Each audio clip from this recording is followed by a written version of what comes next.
Рика ТВ-ны онлайн қара. Сүйікті арнаңда, қаланың кез келген жерінде қара. Рика ТВ-ны онлайн қараңыз.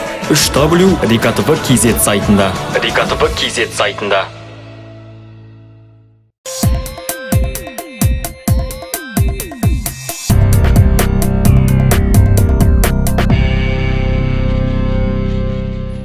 Әр адамның жадында ерекше естеліктермен жатталып қалған студенттік өмір ешқашан ұмытылмайды. Қызығы мен шыжығы мол сол бір 4 жыл талай әдемі де әсерлі әңгіменің арқауы болған оралмас жылдар. Сәні мен салтанаты, мәні мен мағынасы мол өмірдің кейіпкерлері студенттердің әр күні мерекеде өтсе де, күнтізбеде белгіленген өзіндік арнайы тағайындалған мейрамдары да бар. Ол 17 қараша халықаралық студенттер күні. Осы айтулы жастардың мерекесіне орай бүгінгі бағдарламамызды студенттерге арнаймыз. Ал дәлірек айтсақ, шетелден келген студенттердің қазақ елінде жеріндегі әсері жайлы білетін боламыз. Студенттік шақ өз алдына жеке әлеуметтік категория. Әр адамның өмірінде айрықша орын алатын осы кезең үйден жырақта жүріп өмірді тануға, өзіңді тануға арналған уақыт десек артық айтқандық емес. Өмірдің жаңа кезеңіне қадам басқан жастар тек білім алуға емес, өмір сүруге, ақ пен қараны ажыратуға білуге үйренеді. Студенттік шақ дегенде қызығы мен шыжығы мол лекцияда ұйықтап отырған уақыт, жатақханада бір жапырақ нанды бөліп жеген достар, таңнан таңға жалғасқан кештер, университет қабырғасындағы бірінші бақылау тесттер, дипломдық курстық жұмыстар, тағысын тағы көптеген естеліктер оралады. Мұндай қызықты шақты бастан өткеру үлкен бақыт. Ол бақытты кім болмасын сондай сағынышпен, ерекше көңіл күймен еске алады. Осы орайда шетелден келген студенттер жайлы айтқымыз келеді. Бүгінгі таңда шетелдік студенттер елімізде білім алуда. Олардың саны жылдан жылға артып келеді. Әрине, бұл еліміздегі білім сапасы жоғарғы деңгейде екен растайтын айғақ. Біздің қаламызда да шетелден келген студенттер жетерлік. Қазақ-Орыс халықаралық университетінде жер шарының түкпір-түкпірінен студенттер келіп білім алуда. Қазіргі таңда біздің университетімізде шет елдерден келіп жатқан студенттер бар. Осы биылға 2017 жылы 10 шақты студент келді. Ресей Федерациясы, Түркменистан, Өзбекистан, Таджикистаннан келіп жатыр, бізге келіп оқып. Олар келіп, осындай біздің университет естіген жерлері ол интернет сайттарды қарап отыр. Мысалға, профориентациялық бөлім осы елдерге барып, өзінің көрмесін көрсетеді біздің университет туралы, өзінің сол тарихымызды және студенттердің сұхбаттары бар видеоролик ретінде, және университеттің өзі қалай оқып, қалай дамыватқанын көрмесін ұйымдастырады жыл сайын. Жалпы қазір осы биылға түскен студенттер проектно-кредитный технология бойынша оқып жатыр. Проектный дегенде ол біздің оқытушыларымыз проектінің өз атауы бар, және сол проектіні зерттеп, әрі қарай дамып, соны қорғайды. Шетелден келген студенттердің айтуы бойынша бұл университетті таңдаған себептер мұндағы білім беру және мұғалімдер ұжымы көңілден шығады. Және осы қазақ елінің қонақжайлығы таң қалдырады екен. Енді осы студенттер неге Қазақ-Орыс халықаралық университетін таңдағаны жайлы өздерінен сұрауды дұрыс деп шештік. У нас семья раньше даже планировалась, давно уже, переезд. Біздің отбасымызда бұрын-соңды тарихи өлкемізге көшіп келуіміз жайлы ойлаған едік. Ойлана келе Ақтөбе қаласына көзіміз түсіп, туыстарымыздың көбісі осы қалада тұрғандықтан мұнда көшіп келдік. Мен өзім мектеп бітіргеннен кейін келдім. Содан кейін университет іздеу жұмыстары басталды. Өзіме ұнамды болған осы Қазақ-Орыс халықаралық университеті. Басты қиыншылық әрине тіл жағы болды. Өйткені мен қазақ тілін мүлдем білмеймін, яғни сөйлей алмаймын бұл тілде, бірақ бәрін де түсінемін. Ал студенттерге келетін болсам, өзіме достар тауып, олармен қарым-қатынасым жақсы. Жалпы университетімізде жағымды обстановка. 2014 жылдың 23 ақпанында Қазақ-Орыс халықаралық университеті өзінің 20 жылдық мерейтойын атап өтті. Университет еліміздің әлеуметтік, саяси және экономикалық өсу жағдайына сәйкес дамыды. Алғашында халықаралық бизнес және құқық институтының Ақтөбе бөлімі ретінде ашылды. Кейіннен Мәскеудегі халықаралық университетінің Ақтөбедегі бөлімі, содан соң Ақтөбедегі Нұр менеджмент бизнес және құқық институты болып құрылып, Ақтөбе аймағы жастарының бизнес, экономика мен құқық саласында арасындағы білім алуына үлкен мүмкіндік туғызды. Облыс орталығында Нұр менеджмент бизнес және құқық институтының ашылуы өте ірі оқиға болып қана қоймай, Ақтөбе облысының экономикалық даму тарихындағы ерекше құбылыс болып саналады. 1998 жылдың 21 тамызында институт оқу орнының бас ғимаратының ашылу салтанатында айтылғандай, Қазақстан Республикасының президенті Нұрсұлтан Әбішұлы Назарбаевтың ұсынысымен халықаралық компоненттің енгізілуімен аймақта бірінші рет Қазақ-Орыс халықаралық университеті деп аталды. Мемлекет басшысының бұл ұсынысы 21 ғасырға лайықталған Қазақстан мен Ресей арасындағы мәңгі достық пен байланыс туралы декларацияға сәйкес қабылданды. Қазақ-Орыс халықаралық университетінде атынан айтып тұрғандай, халықаралық болғандықтан бізде басқа өңірдегі басқа университеттермен салыстырғанда бізге шетелден алыс жақын шетелден көп студенттер келеді оқуға. Оның ішінде мысалға Ресей Федерациясын айтуымызға болады, ТМД елдерінің Башқұртстанды Ресей Федерациясы бойынша келеді, және ТМД елдер бойынша Өзбекстаннан, Түркменстаннан студенттер осы жылы көп түсті бірінші курсқа. Олардың ынтасы, өзім қазақ тілінің маманы болғандықтан, енді оларға сабақ беремін қазақ тілі бойынша, ынтасы жоғары, себебі олар болашақта қызметін осы мемлекетте жалғастырғысы келеді. Және ТМД елдерінен келген, жақын шетелдерден келген, Түркменстан, Өзбекстан елдерінен келген студенттерге қазақ тілін үйрету аса қиындық тудырмайды. Себебі білесіз, тілдердің өзі түбі бір түркі тілдері болғандықтан, олардың тіліміздің ұқсастығы өте көп. Агглютинативті тілдерден жалғамалы тілдер тобына жатады. Сондықтан оларға жеңілірек қазақ тілін игеру. Ал енді Астрахан қаласынан келген студентіміз бар, Жанна Мамбетова, қазақ тілінде таза сөйлейді. Осындай біздің студенттеріміздің бәрі дарынды, талантты. Және қазіргі таңда біз латын графикасына қазақ тілін көшіру мәселелері бойынша жобалық жұмысымызды бастап кеттік.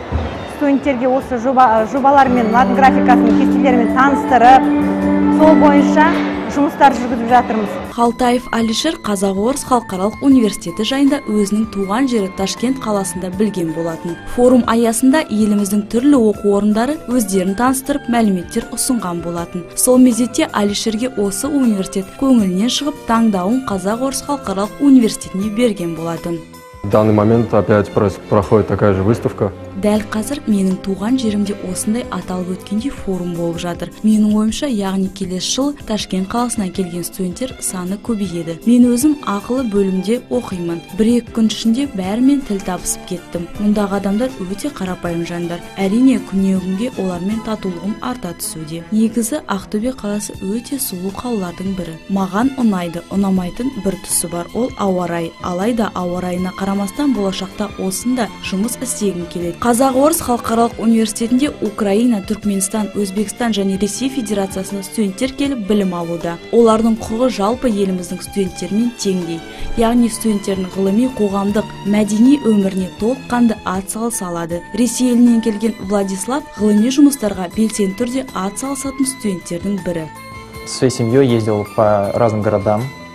После своей учебы в школе, получается, остался. Мен ата-анаммен әртүрлі қалаларды аралап келдім. Яғни оқу бітірмей 1 жыл қалғанда Ресей Федерациясына жақын мемлекеттерді барып көрдім. Барлық университеттер арасынан осы жоғарғы оқу орны көңілінен шықты. Оқуға түспес бұрын мен осы университетке келіп, барлық аудиторияларды аралап, адамдармен сөйлесіп, мәлімет жинадым. Барлық тұстарынан алғанда Қазақ-Орыс халықаралық университеті озып түсті. Осы оқу орнына түсуге бет бұрып, әке-шешем маған Ақтөбе қаласынан пәтер алып берді. Бұл жерде менің де туыстарым тұрады. Әрине, олар маған қарайлап бас көз болып тұрады. Менің достарым жеткілікті. Сол достарым маған қаланы түгелдей көрсетіп шықты десем артық кетпеспін.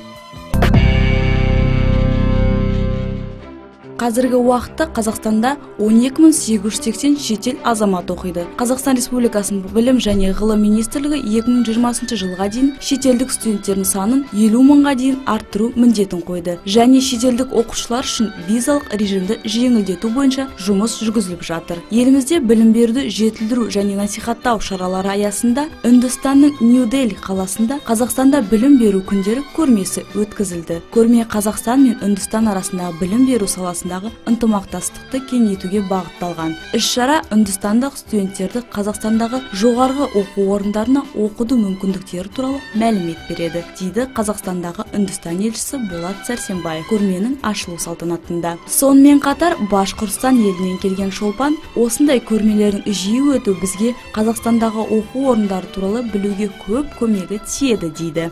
Башкирский язык очень похож на казахский, и мне легче понимать казахский язык. Башқұрт тілі қазақ тіліне өте ұқсас. Сол себептен маған қазақ тілін түсіну оңайға беріледі. Әрине әліпбеде айырмашылық жетерлік. Алайда жақын арада мен қазақ тілін толық меңгеремін деген ойдамын. Қазіргі кезде қазақ тілін үйреніп жүрмін. Сонымен қатар ағылшын тілі курстарына қатысып жүрмін. Мені қуантатын тағы бір мәселе ол проектілік оқыту жүйесі. Бұл бағдарлама бойынша студенттер өзінің қызығушылығына орай оқытушысымен ғылыми жобаларға қатыса алады.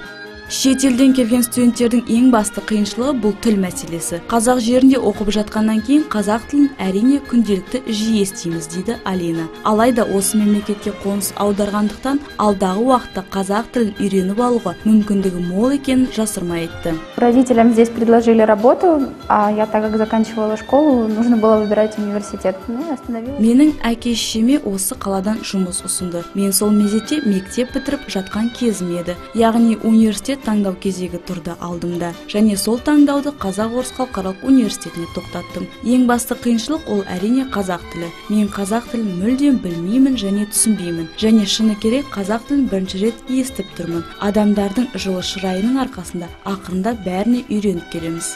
Жалпы менің байқауымша Қазақстан елінде білім беру сапасы өте жоғары екен. Бұл өте керемет көрсеткіш. Студенттерге барлық жағдай жасалған, тек қана оқу керек.